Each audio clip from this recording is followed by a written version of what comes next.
σε αυτή την παρουσίαση του πολύ καλού βιβλίου του φίλου Αχιλλέα Κούμπου. Να πω ότι εγώ δεν είμαι γιατρός. Γνωρίζω τον κύριο Κούμπο από τη δεύτερη ιδιότητά του, καθώς μετά την ιατρική επέλεξε ως δεύτερο πτυχίο να σπουδάσει φιλοσοφία. Ήταν λοιπόν κάποια στιγμή μαθητής μου στο Πανεπιστήμιο της Θεσσαλονίκης. Και τώρα μαθαίνω και το τρίτο του πάθος, δεν το ήξερα, και την έκφρασή του σε αυτό το πόνημα που έχουμε μπροστά μας. Είμαι κι εγώ ερασιτέχνης κριτικός, δεν είναι αυτή η ειδικότητά μου.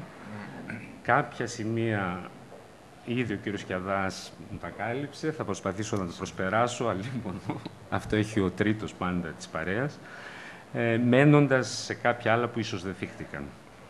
6 σημεία θα τονίσω σε αυτά που έχω να πω. Το πρώτο, όσον αφορά τη σχέση του πονήματος, αποφεύγω βλέπετε να το πω μυθιστόρημα του κυρίου Κούμπου, παρότι τι άλλο μπορεί να πει ένα πεζό κείμενο κανείς, που είναι ανάμεσα στο δοκίμιο και το μυθιστόρημα, τη σχέση του με την σύγχρονη ελληνική λογοτεχνική παραγωγή. Θα πρέπει να πω ευθέως ότι δεν συμπαθώ ιδιαίτερα την πρόσφατη ελληνική πεζογραφία και υποψιάζομαι ότι την ίδια στάση έχει και ο κύριος Κούμπος. Αλλιώς κάποια επίδραση θα μπορούσε κανείς να διακρίνει στα γραπτά του σε σχέση με αυτά που κυκλοφορούν παράλληλα την ίδια εποχή στον ίδιο χώρο. Ωστόσο, το κείμενο του κυρίου Κούμπου βρίσκεται στον αντίποδα της ηθογραφικής και ρεαλιστικής γραφής που κυριαρχεί σήμερα και της θεματολογίας. Είναι ένα κείμενο, όπως θα δείξω, ήδη φάνηκε, που προσπαθεί ρητός να είναι εκτός τόπου και χρόνου. Αν υπάρχει κάποια επίδραση, αυτά ο ίδιος θα μας τα πει, ίσως να είναι από την ελληνική ποίηση, αλλά εκεί δεν μπορώ να πάω παρακάτω. Τι είναι λοιπόν η τυχαία γνωριμία του νεαρού Ιζιντόρ με τον κύριο Μπλέζ? Ένα λοιπόν πεζό κείμενο, ένα μυθιστόρημα χωρίς μύθο, έξω από το χρόνο, ή ένα κείμενο που κρύβει εντέχνως τον ισκνό του μύθο. Χρειάζεται, νομίζω, προσοχή και δεύτερη ανάγνωση για να αποκαταστήσεις μια χρονική αλληλουχία, καθώς διαπλέκεται και από ένα σημείο και μετά εναλλάσσεται η διήγηση και οι σκέψεις του κυρίου Μπλέζ με τον νεαρό Ιζιντόρ. Ο νεαρός λοιπόν Ιζιντόρ μεγαλώνει χωρίς εμπειρίες. Στο κείμενο θίγεται η μητέρα του, κάποιοι συμμαθητές, ένα καφενείο που παίζει χαρτιά, αλλά στην ουσία καμία εμπειρία ζωής, στη λίμνη του Κόμο, κάπου στη Λομβαρδία. Κάποια στιγμή, για προσδιόριστους λόγους, στρατεύεται, αναφέρεται στο κείμενο παρενθετικά από Γερμανούς που δίνουν τις εντολές, αλλά μένει μετέωρο, και με τρένο διατρέχει, φεύγει για πρώτη φορά από το ψαροχώρι του και διατρέχει την Ιταλική Χερσόνησο, φτάνει στη Σικελία, περνάει τη Μεσόγειο και καταλήγει στη Βόρεια Αφρική, όπου γνωρίζει τον πόλεμο στην πιο ακραία του μορφή. Ως όριμος πια, γιατί εγώ πιστεύω, έτσι το διαβάζω, ότι Μπλέζ και Ιζιντόρ είναι το ίδιο πρόσωπο, μεταμορφώνεται στον σκεπτόμενο, δεν τολμώ να πω φιλόσοφο Μπλέζ, και κάνει ένα αντίστροφο ταξίδι προς το βορρά, ένα ταξίδι μόνο, πάλι από το Κόμο πιθανόν, πάντως φτάνει στο Παρίσι, όπου με φόντο το πάνθεο του Παρισιού, τους διάσημους νεκρούς του, αλλά και τα πολυσύχναστα καφενεία του Παρισιού, απλώς ο κύριος Μπλέζ σκέφτεται.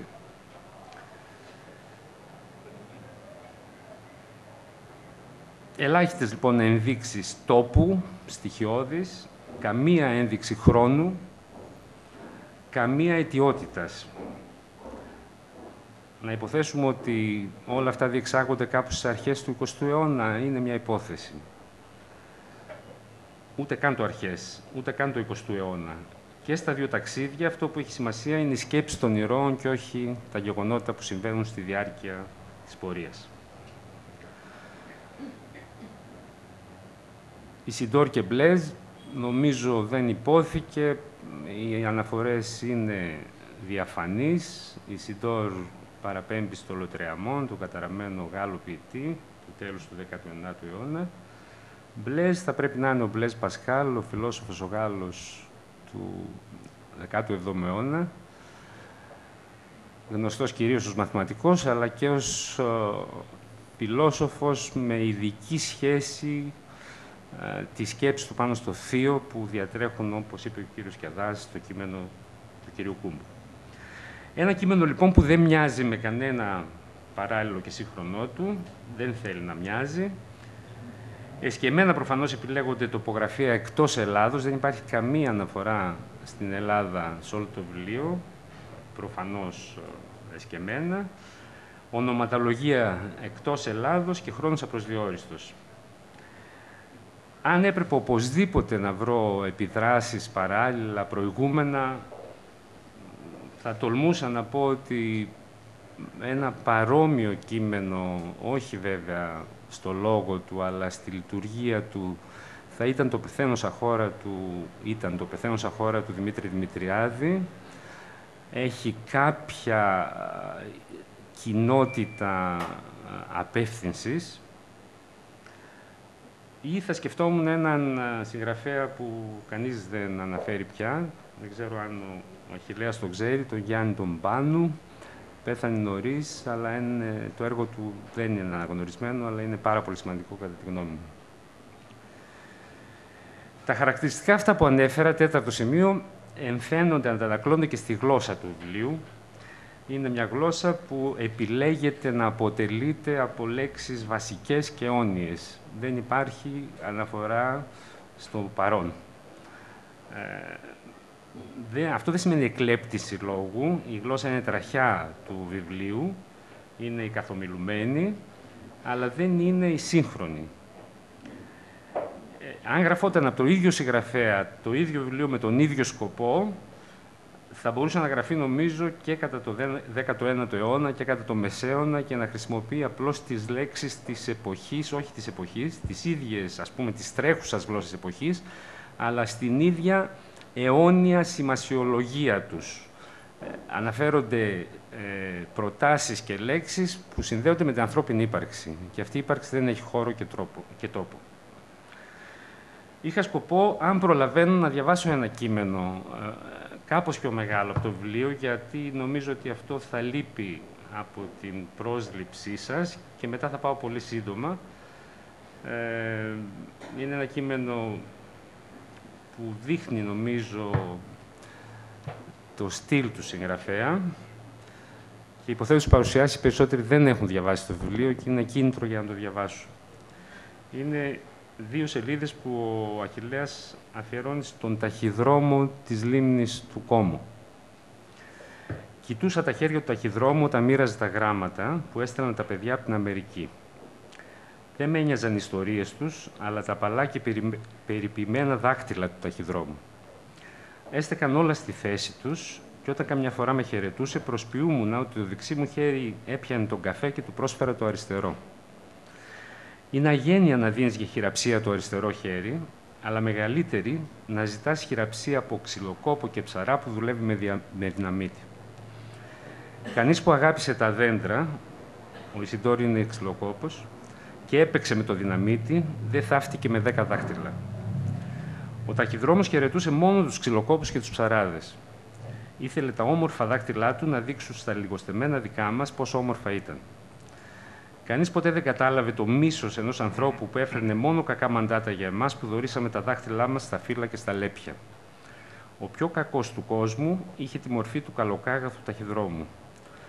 Του φύλαξα το δεξιό μου δείκτη για δώρο, αλλά τον πρόλαβε τροχός μιας άμαξας που έστειλε ο καλός Θεός για να μας ξεφορτωθεί μια και καλή. Το χρέος μου να του πάρω το κεφάλι για να τον χαιρετήσω επιτέλους με τα λειψά δάχτυλα του δεξιού μου χεριού στην κάσα, ενώ θα είναι ανήμπορος να χαίρεται τη δυστυχία των αδικημένων, το εκτέλεσε ένας τροχός. Αιωνία η μνήμη του αμαξά που βρέθηκε την κατάλληλη στιγμή και στον ιδανικό χρόνο και δεν θα παραλάβουμε ποτέ ξανά τα βασανισμένα γράμματα. Χρόνια έχουν να έρθουν καινούρια και για καλή μας τύχη δεν τον αντικατέστησαν ποτέ. Όμως η ανοησία και η άγνοια δίνουν την ευκαιρία να κλάψουμε και τους πιο ανάξιους με ένα δάκρυ συμπόνιας. Στην κηδεία του είδα ανθρώπους σκεπτικούς για την ατυχία που τον βρήκε και άλλους να μιλούν με λόγια αγάπης για το έργο του. Μόνο εγώ χαιρόμουν την ώρα και τη στιγμή που έβλεπα αυτό το τσαλαπατημένο κεφάλι, το γεμάτο αλαζονία και μίσος. Κανείς δεν κατάλαβε την αγαλίασή μου, γιατί κανείς δεν είδε πέρα από τη μύτη του. Μόνο ένας απόκληρος και σιχαμερός κοιτάει αυτές τις ασήμαντες λεπτομέρειες. Τα 9 μου δάχτυλα από το θάνατό του και μετά άρχισαν να μην λυπούνται για το χαμένο δέκατο. Μάλιστα συνέχισαν να κόβουν ξύλα χωρίς σταματημό και το βράδυ να πιάνουν την τράπουλα στα δάχτυλα που ανήκαν σαν δάχτυλα που ανήκαν σε βιρτουόζο, βιολονίστα, αντί για ξυλοκόπο, και να χορεύουν στο ρυθμό του δεξιού χεριού, του δεξιού δίκτυ που ζούσε στη Φορμόλη κάποια χρόνια τώρα. Νομίζω μερικές φορές αυτό το δάχτυλο έδειχνε κάποια σημεία ζωής όταν το παρατηρούσα. Κάποια ενοχή θα ξεπλήρωσα και κόπηκε από τσεκούρι. Ίσως να κάνω και λάθος. Το διάβασα αυτό γιατί το κείμενο σε όλη του τη διαδρομή σοκάρει με τη σκληρότητά του. Υπάρχει μια μαυρίλα, αν θέλετε μια απεσιοδοξία, η οποία δεν ταιριάζει και με το χαρακτήρα, έτσι πως το ξέραμε, του Αχιλλέα. Δεν υπάρχει καμιά επιοίκεια, ούτε για τη νεότητα, ούτε για τη μητρότητα, ούτε για τη φιλία. Όλο το ανθρώπινο γένος αντιμετωπίζεται με πολύ μεγαλύτερη απέχθεια και σκληρότητα από το ζωικό βασίλειο ή η άψυχη φύση. Εκεί θα έλεγε κανείς ότι υπάρχει μια αναλαμπή τρυφερότητας. Και η κάθαρση που περιμένει ο εφησυχασμένος αναγνώστης, ο πεπισμένος για την καλοσύνη του κόσμου, δεν έρχεται ποτέ. Ή δεν έρχεται τουλάχιστον με τον τρόπο που θα το περιμέναμε, συνηθισμένοι στα έργα με το happy end. Το θέμα τώρα, το τελευταίο μου σημείο, ποιο είναι? Υπόθηκε ήδη, είναι το καλό και το κακό. Η αιώνια διαμάχη, αν θέλετε, η συμπληρωματικότητα του καλού και του κακού. Και ακόμα η σχέση του ανθρώπου με το θείο ως μια όψη του ίδιου νομίσματος. Η θέση του Αχιλλέα, απλουστεύοντας αναγκαστικά, είναι ότι το κακό υπάρχει, είναι υπαρκτό και πρωταρχικό, είναι συνυφασμένο με την ανθρώπινη φύση. Στην ιδανική του εκδοχή βιώνουμε το κακό μέσω του πολέμου, που όπως θα έλεγε ο Ηράκλειτος είναι ο πατήρ των πάντων. Ο πόλεμος είναι μια μοναδική εμπειρία, η μόνη εμπειρία που μπορεί να οδηγήσει το άτομο πέρα από το καλό και το κακό. Η κατάληξη φαίνεται στη σκέψη του κυρίου Μπλέζ στη διαδρομή του για το Παρίσι και εκεί αχνοφαίνεται, δεν θα έλεγα μια αισιοδοξία, αλλά μια διέξοδος. Αυτό που δείχνει ο κύριος Κούμπος να πιστεύει ως κατάληξη όλης αυτής της πορείας είναι, θα έλεγα, η παντοκρατορία της καθαρής σκέψης. Μιας καθαρής σκέψης που εκφέρεται πέρα από το καλό και το κακό. Όταν ο άνθρωπος ξεπεράσει αυτό το δίπολο, βυθιστεί στη δυνατότητα της σκέψης, τότε φαίνεται να υποστηρίζει ο συγγραφέας ότι μπορεί να βρει τη γαλήνη. Σας ευχαριστώ.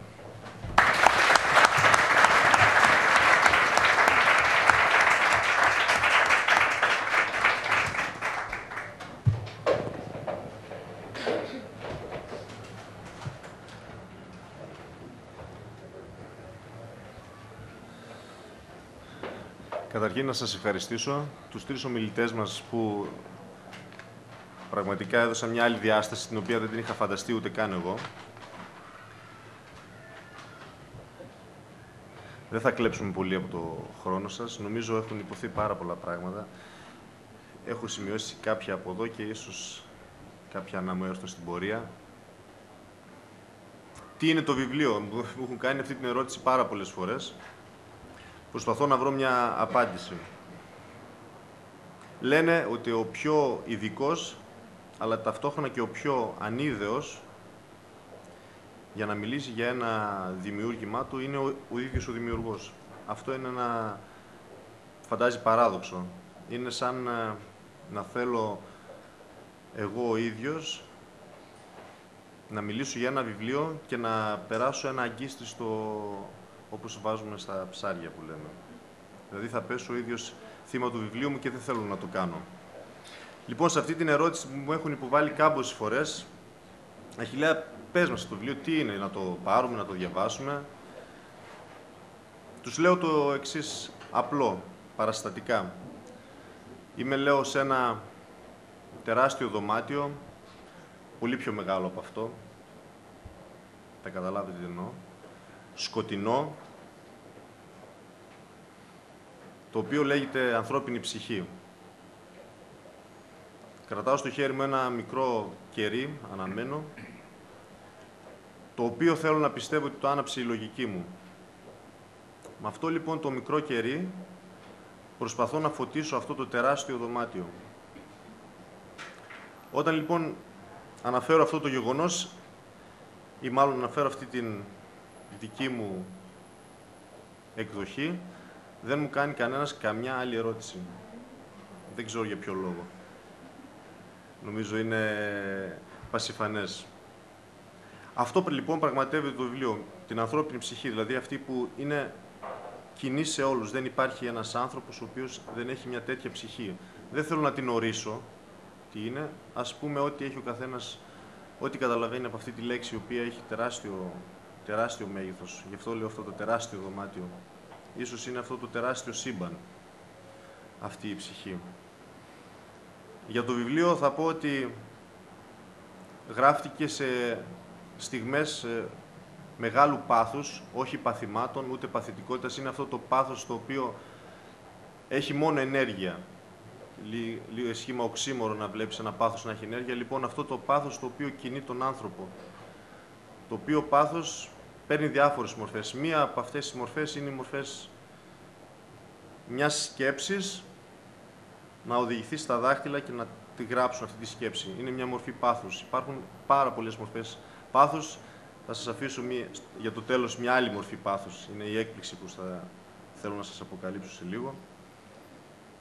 Όσο άκουγα τους τρεις ομιλητές να μου λένε τι έγραψα ή και ποιος είμαι, γιατί και εγώ σιγά σιγά το ανακαλύπτω, ο κύριος Δημόπουλος από τη Θεσσαλονίκη, ένας φίλος μας καθηγητής από τη φιλοσοφία που έχω πολύ ωραίες αναμνήσεις, αφού τον πήρα τηλέφωνο να το ρωτήσω για το βιβλίο, μου λέει «Αχιλλέα, λέει, δεν ξέρεις τι έγραψες». Ήταν η πρώτη φορά που αρχίζω να μαθαίνω τι δεν ξέρω. Νόμιζα ότι κάποια πράγματα ήξερα, τελικά δεν ξέρω τι έγραψα και χαίρομαι που κάποιοι μου λένε τι γράφτηκε. Δεν τα είχα στο μυαλό μου όλα αυτά που υπόθηκαν. Σίγουρα όμως σε πάρα πολλά από αυτά θα συμφωνήσω. Ήθελα να γράψω με λέξεις αυτές που μιλάμε κάθε μέρα. Αυτές οι ίδιες λέξεις οι οποίες, ας πούμε, όταν θα πεις τη λέξη μαμά, όταν θα πεις τη λέξη θάνατος, όταν θα πεις τη λέξη χαρά, έχει τόση βαρύτητα στην οποία λέξεις του επίκαιρες ή δανεισμένες από αυτή την καθομιλουμένη δεν ήθελα να τις χρησιμοποιήσω για τον απλούστατο λόγο ότι ήθελα να αποφύγω το χρόνο. Δεν με ενδιέφερε ούτε ο χρόνος, ούτε ο τόπος. Θα σας πω ένα παράδειγμα, να δείξω ότι αυτό το κείμενο αφορά τους Ευρωπαίους. Μπορεί να ακουστεί έτσι λίγο περίεργο ότι είναι ένα κείμενο το οποίο αφορά όλη την Ευρώπη. Η κουλτούρα μας, ολονών την κουλτούρα εδώ μέσα, την έχουμε πάρει από Ευρωπαίους. Δηλαδή η αρχαία Ελλάδα, για παράδειγμα, ήταν Ευρωπαίοι. Αυτό που θεωρούμε εμείς Ευρωπαίοι ήταν η αρχαία Ελλάδα. Λοιπόν, μέσα σε αυτό το περιβάλλον στο οποίο μεγάλωσα, στο οποίο έμαθα αυτές τις λέξεις τις καθημερινές που μιλάμε όλοι, ήθελα να γράψω κάτι το οποίο γράφτηκε. Δεν χρησιμοποιώ την Ελλάδα, αλλά σίγουρα αισθάνομαι απίστευτα Έλληνας όπως αισθανόμαστε όλοι μας και θέλω να γίνει και ήθελα να ξεφύγουμε από αυτό το γράφω για το τώρα. Δεν γράφτηκε για το τώρα το βιβλίο, το ξέρω πολύ καλά. Αυτό ήταν ίσως από τα λίγα τα οποία είχα καταλάβει, απλά δεν ήξερα τη δυναμική που θα έχει. Αυτό θα φανεί στον χρόνο. Αυτά τα ολίγα για το βιβλίο. Τι συμβαίνει τώρα εδώ που είμαστε μαζεμένοι? Συμβαίνει κάτι το οποίο σαν παρατηρητής το βλέπω τώρα. Ένας ποιητής πολύ σημαντικός, ο Μποντλέρ,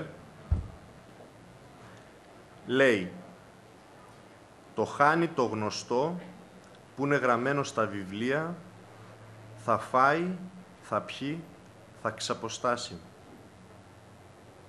Θα φάει, θα πιει, θα ξαποστάσει».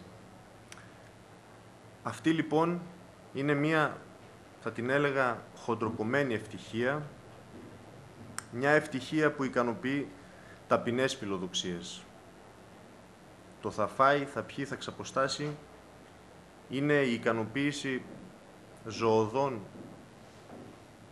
αναγκών. Τι είναι αυτό το οποίο στη χοντροκομμένη ευτυχία μας βοηθάει να αφαιρέσουμε το χοντροκομμένη και να γίνει ευτυχία σκέτο? Είναι η πνευματικότητα, το οποίο είναι αποκλειστικά δημιούργημα ανθρώπινο. Η πνευματικότητα λαμβάνει χώρα αυτή εδώ τη στιγμή. Όλοι μας ζούμε στον ίδιο χώρο, αντιλαμβανόμαστε τα πράγματα, μιλάμε με αριθμούς για να γινόμαστε κατανοητοί. Αυτό το είχα διαβάσει κάποτε στα μαθήματα της φιλοσοφίας και μου είχε κάνει εντύπωση, δεν θα το ξεχάσω μάλλον ποτέ, εκτός αν πάθω κάποια άνοια. Γιατροί είμαστε, άνθρωποι είμαστε, ξέρουμε τι συμβαίνει. Είχε πει λοιπόν ο Κέπλερ ότι οι άνθρωποι αντιλαμβάνονται όλοι όμως απόλυτα τις μαθηματικές σχέσεις. Αριθμούς. Δηλαδή, αν πω εγώ ότι ας πούμε, μιλάω σε ένα φίλο μου, του λέω έχω ένα πολύ ωραίο σπίτι, μεγάλο σπίτι, θα μου πει ναι, μεγάλο. Αν του πω όμως, ξέρεις τι, το σπίτι μου είναι 500 τετραγωνικά μέτρα, του βάλω ένα αριθμό, θα συνειδητοποιήσει το μέγεθος. Λοιπόν, ζούμε σε μια τέτοια εποχή μαθηματικοποίησης, μιας επιστημονοποίησης, ας το πούμε, το οποίο αυτή τη στιγμή δεν λαμβάνει χώρα εδώ. Τώρα μιλάμε για μια πνευματική κατάσταση, για αυτό που έρει το θα φάει, θα πιει, θα ξαποστάσει. Φεύγει το χοντροκομμένο και μένει αυτό που ο άνθρωπος αισθάνεται ευτυχής όταν επικοινωνεί πνευματικά